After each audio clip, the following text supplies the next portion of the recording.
ഈശോ മിശിഹായിക്ക് സ്തുതിയായിരിക്കട്ടെ. ആണ്ടുവട്ടം 17-ാം ഞായർ. ഇന്ന് ആഗോള തിരുസഭ മുഴുവനും മുത്തശ്ശന്മാരുടെ ദിനമായി ആചരിക്കുകയാണ്. ഗ്രാൻഡ് പേരൻസ് ഡേ ആണ്. നമ്മുടെ എല്ലാ മുത്തശ്ശന്മാരെയും മുതിർന്നവരെയും നമുക്ക് ബഹുമാനത്തോടും സ്നേഹത്തോടും ഓർക്കേണ്ടി പ്രാർത്ഥിക്കുകയും ചെയ്യാം.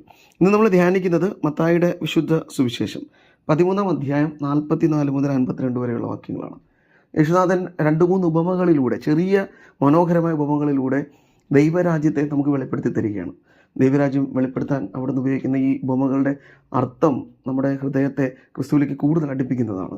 അപ്പോൾ ഈ ഉപമകളാകട്ടെ ഇസ്രായേൽക്കാർക്ക് സുപരിചിതമായ ചില ചിത്രങ്ങളെ വരച്ചു കാട്ടിക്കൊണ്ടാണ് അവിടുന്ന് സംസാരിക്കുന്നത്. ഒന്ന്, വയലിൽ ഒളിപ്പിച്ചു വച്ചിരിക്കുന്ന നിധിക്ക് തുല്യമാണ് സ്വർഗരാജ്യം എന്ന് അവിടുന്ന് പറയുന്നത്. വീണ്ടും നല്ല രത്നങ്ങൾ തേടുന്ന വ്യാപാരിക്ക് തുല്യമാണത്. വീണ്ടും അവിടുന്ന് പറയുന്നുണ്ട് മത്സ്യങ്ങളെ ശേഖരിക്കാൻ കടലിൽ എറിയപ്പെട്ട വലയ്ക്ക് തുല്യമാണ്. അപ്പോൾ ഈ 3 ഉപമകളും വ്യത്യസ്ത തരത്തിലുള്ള ദൈവരാജ്യത്തിൻ്റെ ഓരോ പ്രത്യേകതകളെ എടുത്തു കാട്ടുകയാണ്. അപ്പം ആദ്യത്തെ ആ ഉപമ, ഇതൊക്കെ ചരിത്രപരമായി ഇസ്രായേൽക്കാർക്ക് വളരെയധികം സുപരിചിതമായ ചില കാര്യങ്ങളായിരുന്നു. ഒത്തിരിയധികം യുദ്ധങ്ങൾ പലപ്പോഴായി നേരിടേണ്ടി വന്ന ഒരു ജനവിഭാഗമാണ് അവർ. അപ്പോൾ ഈ യുദ്ധങ്ങൾക്കിടയിൽ സാധാരണ രീതിയിൽ ആക്രമിക്കാൻ ആളുകൾ വരുമ്പോൾ ജീവനം കൊണ്ട് ഓടുന്നതിനിടയ്ക്ക് അവരുടെ ഏറ്റവും വിലപിടിപ്പുള്ളതൊക്കെ നഷ്ടപ്പെട്ടു പോകാതിരിക്കാൻ കുഴിച്ചിടുന്ന ഒരു പതിവ് ഇവർക്കുണ്ട്. തിരികെ വരുമ്പോൾ അതൊക്കെ എടുക്കാനാണ് ഇവർ ആഗ്രഹിക്കുന്നത്. പക്ഷേ ചില അവസരങ്ങളിൽ തിരികെ വരാൻ സാധിക്കാതെ പോകും. ചില മനുഷ്യർക്ക് ജീവൻ തന്നെ നഷ്ടപ്പെട്ടു പോകും. അപ്പം അങ്ങനെയുള്ള ഈ നിധികൾ അവയൊക്കെ ഈ വയലിൽ ഒളിപ്പിച്ച് വയ്ക്കപ്പെട്ട രീതിയിലാണ്. അവിടെ ജോലി ചെയ്യാനെത്തുന്ന മനുഷ്യരായിരിക്കും ഇത് കണ്ടെത്തുന്നത്. ചിലപ്പോൾ അവിടുത്തെ ഉടമസ്ഥന് ലഭിക്കും. അങ്ങനെയല്ല അത് ജോലിക്കാർക്കാണ് കണ്ടെത്തുന്നതെങ്കിൽ അവരത് മറച്ചു വെച്ച് എങ്ങനെയെങ്കിലും ആ വയൽ വാങ്ങാൻ വേണ്ടിയുള്ള ഒരു പരിശ്രമം ആരംഭിക്കും. അതാണ് യേശുനാഥൻ പറയുന്ന ആദ്യത്തെ ഉപമ. രണ്ടാമത്, അവിടെ ഉണ്ടായിരുന്ന ചില വ്യാപാരികൾ വിലയേറിയ രത്നങ്ങളും ഈ മുത്തുകളൊക്കെ അന്വേഷിച്ച് പോവുകയും അത് കണ്ടെത്തുന്ന മുറയ്ക്ക് അത് ലഭിക്കാൻ വേണ്ടി തങ്ങൾക്ക് സ്വന്തമായിട്ടുള്ളതൊക്കെ നഷ്ടപ്പെടുത്താൻ അവർ തയ്യാറാവുകയുമാണ്. അപ്പോൾ ഈ 2 ഉപമകളും നമ്മളോട് പറയുന്നത് ഈ ദൈവരാജ്യത്തിൻ്റെ ആ മഹനീയതയെക്കുറിച്ചാണ്. വളരെ വിലപിടിപ്പുള്ളതാണ് ദൈവരാജ്യം എന്നാണ്. ഇപ്പം ഇത് സ്വാഭാവികമായി ചിന്തിക്കുമ്പോൾ നമുക്ക് മനസ്സിലാവും, ആർത്തിയേറിയ മനുഷ്യരുടെ ഒരു ജീവിത രീതിയാണിത്. ഒത്തിരി കൂടുതൽ നന്നായിട്ടുള്ളത് വാങ്ങാൻ വേണ്ടി തങ്ങൾക്കുള്ളതൊക്കെ നഷ്ടപ്പെടുത്താൻ തയ്യാറാവുന്നതാണ്. അവരവിടെ എടുക്കുന്നൊരു റിസ്ക്കാണ്. അവർ ഈ നഷ്ടപ്പെടുത്താൻ എടുക്കുന്ന ആ ഒരു തീരുമാനം സാധാരണ തീരുമാനമല്ല. അപ്പോൾ ഇതുപോലൊരു തീരുമാനം ദൈവരാജ്യം സ്വീകരിക്കാൻ നമ്മൾ എടുക്കണമെന്നാണ്. ഇവിടെ നമ്മളിത് മനസ്സിലാക്കേണ്ട ഒരു രീതിയുണ്ട്. അത് ഞാൻ ആർത്തിപൂർണ്ണ മനുഷ്യനായതുകൊണ്ട്, ഞാൻ ഒത്തിരി അധികം സ്നേഹിക്കുന്ന ഒരു കാര്യം നേടാൻ വേണ്ടി ഞാൻ ചിലത് നഷ്ടപ്പെടുത്താൻ തയ്യാറാവുകയാണ്. ഒരുപക്ഷെ ഞാൻ അതുവരെയും സ്നേഹിച്ചിരുന്ന ചില കാര്യങ്ങളൊക്കെ ഈ കൂടുതൽ സ്നേഹമുള്ളതിനെ സ്വീകരിക്കാൻ നഷ്ടപ്പെടുത്തുകയാണ്. ഈ ഉപമകളെ മറ്റൊരു രീതിയിലും വ്യാഖ്യാനിക്കാറുണ്ട്. ആ രീതിയിൽ നമ്മൾ വ്യാഖ്യാനിക്കുമ്പോൾ ഒന്ന് ആലോചിച്ച് നോക്കുമ്പോൾ ക്രിസ്തുവുമായി ബന്ധപ്പെട്ട് നമുക്കിത് പറയാൻ പറ്റും. അതായത് ഈ വയലും നിധി ഒളിപ്പിച്ചിരിക്കുന്ന വയൽ എന്ന് പറയുന്നത് മനുഷ്യ സ്വഭാവമാണ്. ക്രിസ്തു ആ മനുഷ്യ സ്വഭാവം സ്വീകരിക്കാൻ വേണ്ടി നഷ്ടപ്പെടുത്തിയത് തൻ്റെ ദൈവത്വമാണ്. തൻ്റെ മഹിമകൾ അവൻ മുഴുവനെ നഷ്ടപ്പെടുത്തിയിട്ടാണ് മനുഷ്യനായി മാറിയത്. അവൻ അതേസമയം ദൈവമായിരുന്നെങ്കിലും ആ ദൈവത്തോടുള്ള തുല്യത, മഹത്വം അവൻ വേണ്ടെന്ന് വയ്ക്കുക. എന്തിനാണ് അവൻ ആ മനുഷ്യത്വം സ്വീകരിച്ചത്? മനുഷ്യരെ അവൻ ഒത്തിരിയധികം സ്നേഹിച്ചു. യോഹന്നാന്റെ സുവിശേഷം പറയുന്നത് പോലെ തൻ്റെ ഏകജാതനെ നൽകാൻ തക്ക വിധം ദൈവം ലോകത്തെ അത്രമാത്രം സ്നേഹിച്ചു. അപ്പോൾ അവൻ കൂടുതൽ മനുഷ്യരെ സ്നേഹിച്ചതുകൊണ്ട് അവൻ്റെ ഏറ്റവും വലിയ മഹിമകളൊക്കെ അവൻ ഉപേക്ഷിക്കാൻ. അപ്പോൾ ഈ ഒരു ചിന്തയിൽ നമുക്ക് മനസ്സിലാവും ദൈവം നമ്മളോട് എത്രമാത്രം സ്നേഹം കാണിച്ചു. ഇനി അതേ സ്നേഹം കാണിച്ച് ക്രിസ്തുവിൻ്റെ ദൈവരാജ്യത്തിനും വേണ്ടി എനിക്ക് ഏറ്റവും വിലപിടിപ്പുള്ളത് നഷ്ടപ്പെടുത്തേണ്ടതല്ലേ? ഈ ഉപമ എന്നോട് സംസാരിക്കുന്നത് അതിനെക്കുറിച്ചാണ്. ഇനി ചരിത്രപരമായി നോക്കുമ്പോൾ ആദ്യ കാലഘട്ടങ്ങളിൽ, അതായത് ആദിമ തിരുസഭയുടെ കാലഘട്ടങ്ങളിൽ ഈ മുത്ത് സ്വീകരിക്കാൻ, അല്ലെങ്കിൽ ഈ നിധിക്ക് വേണ്ടി, ഈ ദൈവരാജ്യമാകുന്ന ക്രിസ്തുവിൻ്റെ ദൈവരാജ്യത്തിന് വേണ്ടി, ക്രിസ്തുവിന് വേണ്ടി ഇങ്ങനെ ജീവിതം മുഴുവൻ നഷ്ടപ്പെടുത്തിയ മനുഷ്യരുണ്ട്. ഇതിൽ പറയുന്നത് വീടും സ്വത്തും ഒക്കെ നഷ്ടപ്പെടുത്തിയെന്നാണ്. ആദിമ കാലഘട്ടങ്ങളിൽ, ഈ തിരുസഭയുടെ കാലഘട്ടങ്ങളിൽ ക്രിസ്തുവിൻ്റെതായി മാറാൻ വേണ്ടി അവർക്ക് കുടുംബവും കൂട്ടുകാരെയും വീട്ടുകാരെയും ഒക്കെ നഷ്ടപ്പെടുത്തേണ്ടി വന്നു.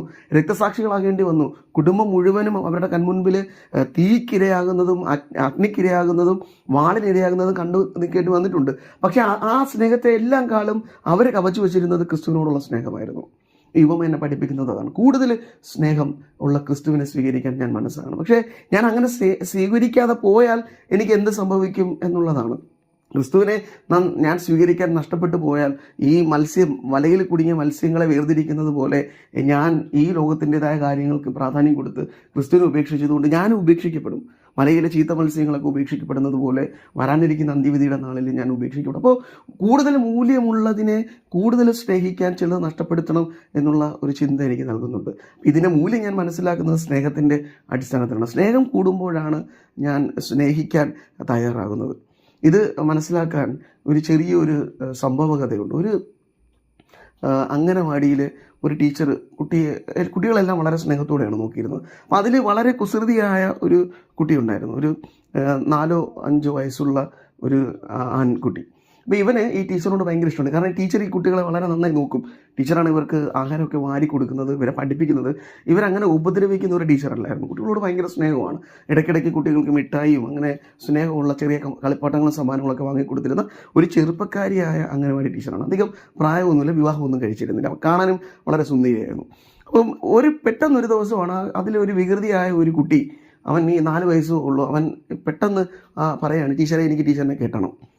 അപ്പം ടീച്ചർ ആദ്യം തമാശയെ കരുതി. പക്ഷേ ഇവൻ ഇതിങ്ങനെ വിളിച്ച് ഉറക്കെ പറയുമ്പോൾ എനിക്ക് ടീച്ചറിനെ കെട്ടണം. പിന്നീട് അവൻ അത് ബഹളമായി സ്കൂളിൽ ആ ക്ലാസ് എടുക്കാൻ പറ്റാത്ത രീതിയിൽ തന്നെ ബഹളമാക്കാം. അങ്ങനെ ഈ ടീച്ചർ ഇവൻ്റെ അമ്മയെ വിളിക്കുകയാണ് ഇത് ഒന്ന് പറയാൻ, ഇതെന്താ കാര്യമെന്നൊക്കെ അറിയാൻ വേണ്ടി. അങ്ങനെ ഇവൻ്റെ അമ്മ ഇവൻ്റെ അനിയനെയും ഒക്കെ തിരുത്തി വരികയാണ്. അതൊരു സുന്ദരനായ ഒരു കുട്ടിയാണ്. രണ്ടുപേരും അവിടെ വന്നു. അമ്മയുടെ മുഖം വളരെ ദേഷ്യഭാവത്തിൽ ഗൗരവത്തിലാണ്. അപ്പോൾ ടീച്ചർ അമ്മയെ വിളിച്ചിട്ട് പറഞ്ഞു, ഞാനൊരു തമാശ നിറഞ്ഞൊരു കാര്യം പറയാനാണ് വിളിച്ചത്, ഇവൻ എന്നെ കെട്ടണം. ഇവന് ഭയങ്കര അഹങ്കാരമാണ് ടീച്ചറെ എന്ന് പറഞ്ഞ് ഇത് കേട്ട വാതി അവൻ്റെ ചെവി പിടിച്ച് അമ്മ തിരിക്കാൻ തുടങ്ങി. ആ മനോഹരമായ കുട്ടിയുടെ ചെവി ചുമന്ന് തുടുക്കാൻ തുടങ്ങി. ഇത് കണ്ട് ടീച്ചർ പെട്ടെന്ന് അവരുടെ കൈതട്ടി മാറ്റിയിട്ട് പറഞ്ഞു, അതവൻ്റെ കുസൃതിയല്ലേ, അവനെ ഒന്ന് ശകാരിച്ചാൽ മാത്രം മതി. അപ്പോൾ അവർ പറയുകയാണ്, ഇവൻ ഭയങ്കര കുസൃതിയാണ്, ഇവനെ ശകാരിച്ചാലൊന്നും കൂടാ, ഇവൻ്റെ അപ്പനാണ് ഇവനെ വഷളാക്കുന്നത്. അപ്പോൾ ടീച്ചർ പറഞ്ഞു, നിങ്ങൾ കുട്ടിയെ നോക്കേണ്ട നമ്മുടെ കടമയും കൂടിയാണ്. ഇതെൻ്റെ കുട്ടിയൊന്നും അല്ല, ഇവൻ്റെ തള്ള ചത്തുപോയി എന്ന് ആ കുട്ടിയുടെ മുമ്പിൽ വെച്ച് ഈ അമ്മ പറയുകയാണ്. അപ്പം അവിടെ മൊത്തവും നിശബ്ദമാവുകയാണ്. അപ്പോൾ ടീച്ചർ ഇവനോട് ചോദിക്കുന്നുണ്ട്, നീ എന്തിനാണ് എന്നെ കെട്ടണമെന്ന് പറഞ്ഞത്? അപ്പോൾ അവൻ കരഞ്ഞുകൊണ്ട്, അമ്മ ചെവിക്ക് പിടിച്ച് മുറുക്കി അവൻ കരയാൻ തുടങ്ങി. കരഞ്ഞുകൊണ്ട് അവൻ ടീച്ചറോട് പറയുകയാണ്, ടീച്ചറെ എനിക്ക് ടീച്ചറിനെ കെട്ടി എൻ്റെ അമ്മയാക്കണം എന്ന് പറയുകയാണ്. അപ്പോൾ ഇവന് 3-2 വയസ്സുള്ളപ്പോഴാണ് ഇവൻ്റെ അമ്മ മരിച്ചു പോയത്. അപ്പോൾ ഇവനെ അമ്മയുടെ സ്നേഹം കിട്ടിയിട്ടില്ല. അപ്പോൾ അവൻ കാണുന്നത് ഈ അനിയനെ സ്നേഹിക്കുന്ന അവൻ്റെ വളർത്തമ്മയാണ്. അപ്പോൾ അവൻ ഈ കുടുംബത്തെ മുഴുവൻ ഉപേക്ഷിക്കാൻ തയ്യാറാണ് ഈ ടീച്ചറിനെ കെട്ടാൻ. എന്തിനാണ് അവൻ ടീച്ചറിനെ കെട്ടുന്നത്? അവൻ അമ്മയുടെ സ്നേഹം ആവശ്യമുണ്ട്. ഇത് തന്നെയാണ് ആദിമസഭയിലെ ക്രൈസ്തവർ ചെയ്തിരുന്നത്. കുടുംബം മുഴുവനും അവർ ഉപേക്ഷിക്കാൻ തയ്യാറായത് അവരെ കൂടുതൽ സ്നേഹിക്കുന്ന ക്രിസ്തു സ്നേഹത്തെ പ്രതിയായിരുന്നു. അപ്പോൾ ആ സ്നേഹം മനസ്സിലാക്കുമ്പോഴാണ് എനിക്ക് ക്രിസ്തുവിനോടുള്ള സ്നേഹത്തിൻ്റെ തീക്ഷ്ണത മനസ്സിലാക്കാൻ പറ്റുന്നത്. അപ്പോൾ കൂടുതൽ മൂല്യമുള്ളതിന് കൂടുതൽ സ്നേഹം നൽകണമെന്നുള്ളൊരു ചിന്തയാണ് ഇന്നത്തെ സുവിശേഷം നമ്മുടെ മുമ്പിലേക്ക് വെക്കുന്നത്. ഈ മൂല്യമുള്ളത് എൻ്റെ ഭവനത്തിലുമുണ്ട്. എൻ്റെ കുടുംബത്തെ മുഴുവനും ഉപേക്ഷിക്കണമെന്നല്ല, ക്രിസ്തുവിന് ഞാൻ ഏറ്റവും കൂടുതൽ പ്രാധാന്യം കൊടുക്കണം. ആ പ്രാധാന്യം തന്നെ കുടുംബത്തിലുള്ളവർക്ക് ഞാൻ കൊടുക്കണം. ഞാനും കുടുംബത്തിൽ മൂല്യമുള്ളതായി മാറുന്നത് കൂടുതൽ സ്നേഹിക്കപ്പെടുമ്പോഴാണ്, കൂടുതൽ സ്നേഹിക്കുമ്പോഴാണ്. അവിടെയാണ് ഇന്നത്തെ ഈ തിരുനാൾ, നമ്മൾ ഇന്ന് ആഘോഷിക്കുന്ന ഈ വയോധികരുടെ ദിനം, അതായത് മുത്തശ്ശൻ്റെയും മുത്തശ്ശിമാരുടെയും ദിനത്തിൽ, അത് നമ്മൾ ഈ തിരുനാൾ ആഘോഷിക്കുന്നത് തന്നെ പരിശുദ്ധ ദൈവമാതാവിൻ്റെ അമ്മയായ അന്നയുടെയും അപ്പനായ യോവാക്കിൻ്റെയും തിരുനാളിനോടനുബന്ധിച്ചാണ്. അപ്പോൾ ഈ 2 വിശുദ്ധരും മറിയത്തെ നമുക്ക് ലോകത്തിലേക്ക് തന്നതുപോലെ നമ്മുടെ ഗ്രാൻഡ് പേരൻസ് അല്ലെങ്കിൽ നമ്മുടെ മുത്തശ്ശന്മാർക്ക് നമുക്ക് നൽകിയ ഒത്തിരിയധികം അനുഗ്രഹങ്ങളുണ്ട്. അപ്പോൾ അതൊക്കെ വിലമതിക്കുന്നതായി നമ്മൾ കരുതണം. മുത്തുപോലെ അപ്പോഴാണ് അവർക്ക് കൂടുതൽ പ്രാധാന്യം നൽകാൻ നമുക്ക് കഴിയുക. നമ്മൾ പലപ്പോഴും അവരെയൊക്കെ ഉപേക്ഷിക്കുന്നത് അവരിൽ നിന്ന് ഇനി ഒന്നും കിട്ടാനില്ലാത്തത് കൊണ്ടാണ്. അപ്പോൾ അങ്ങനെയല്ല, കൂടുതൽ സ്നേഹിക്കുന്ന ഇടമായി മാറുമ്പോഴാണ് മൂല്യമുള്ള, അവിടെയാണ് ദൈവരാജ്യത്തിൻ്റെ പ്രസക്തി വരുന്നത്. അവിടെയാണ് അത് ദൈവരാജ്യമായി മാറുന്നത്. അപ്പോൾ സ്നേഹിക്കപ്പെടുന്ന ഇടങ്ങളായി കുടുംബങ്ങൾ മാറണം. ക്രിസ്തുവിനെ നമ്മൾ സ്നേഹിക്കുന്നത് പോലെ തന്നെ കുടുംബങ്ങളിലും നമ്മൾ സ്നേഹിക്കണം. ക്രിസ്തു അവിടെ ഈ ദൈവരാജ്യം ഈ ഭൂമിയിലാണ് സ്ഥാപിതമായിരിക്കുന്നത്. അവിടെയാണ് ദൈവരാജ്യത്തിൻ്റെ ആ മഹനീയത നിലനിൽക്കുന്നത്. അപ്പോൾ അവിടെ സ്നേഹിക്കപ്പെടുന്ന ഇടങ്ങളായി മാറണം. ക്രിസ്തു കൂടുതൽ സ്നേഹിച്ചത് കൊണ്ട് നമ്മൾ അവിടെ സ്നേഹിക്കുന്നത് പോലെ നമ്മുടെ ഇടങ്ങളിലും കൂടുതൽ സ്നേഹത്തോടെ പരിചരണം ലഭിക്കുന്ന ഇടങ്ങളായി കുടുംബങ്ങൾ മാറണം. ആ കൃപയ്ക്ക് വേണ്ടി നമുക്ക് പ്രാർത്ഥിക്കാം. യേശുനാഥൻ അതിന് നമ്മെ സഹായിക്കട്ടെ. ആമേൻ.